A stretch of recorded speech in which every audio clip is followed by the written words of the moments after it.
Let's take a look now at internet access and DNS and how Azure handles that. So for internet access, the first thing is all resources in a virtual network can communicate to the internet by default.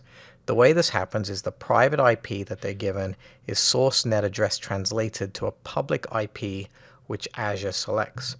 Outbound connectivity can be restricted via routes, so we could use user-defined routes and redirect the traffic maybe to a network virtual appliance, or perhaps we want to send it back through our internet access through on-premises.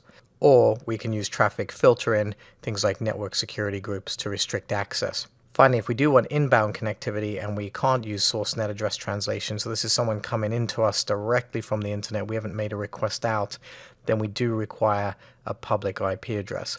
But how then do we handle DNS? Well, there's a couple of things that we need to consider. One is Azure provided DNS. So this is the default behavior. Microsoft provides DNS as a complete service to you, so you can resolve all of Azure's services. Your VM host names can resolve each other inside the same VNet. And you do have the option also of providing your own DNS server. So this could be something like an infrastructure as a service VM, where you've installed a DNS server on top of that. So it could be Active Directory DNS as an example, or it could be like an Infoblox virtual appliance that you decide you want to deploy out in Azure. Okay, so how do we choose between customer managed DNS or Azure provided DNS? Well, there's a few scenarios that we should cover. The first one being if name resolution is just within the same virtual network, the recommendation is to go to Azure provided DNS. If name resolution between role instances or virtual machines is in different networks, then we should probably think about going to customer managed DNS servers again, whether that's Infoblox or some IaaS type DNS server that you have. Now, when we start to look at on-premises, so if we're trying to resolve on-premises computers and services from role instances or VMs in Azure, we almost certainly want to go to customer managed DNS, and then this DNS will propagate throughout our whole network and we'll be able to resolve host names on premises. And in return, the final scenario, we might have on-premises computers that want to resolve Azure host names.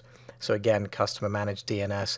And as I mentioned, you can just have your customer managed DNS servers set up a forwarder on them if you need to forward to Azure-based DNS. So how then do we go about configuring DNS? Well, at the VNet level, you simply select a virtual network in Azure, select DNS from the pane on the left-hand side, and by default, it will be on Azure provided. Just change that to custom if you want to choose your own DNS servers, add your DNS servers, preferably more than one, obviously, and select save.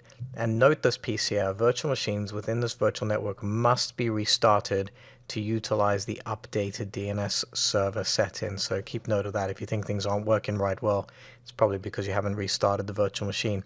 The other thing to note is that you can also apply this at the individual virtual machine level as well. So you can go there and update the DNS servers for the network card in that aspect too.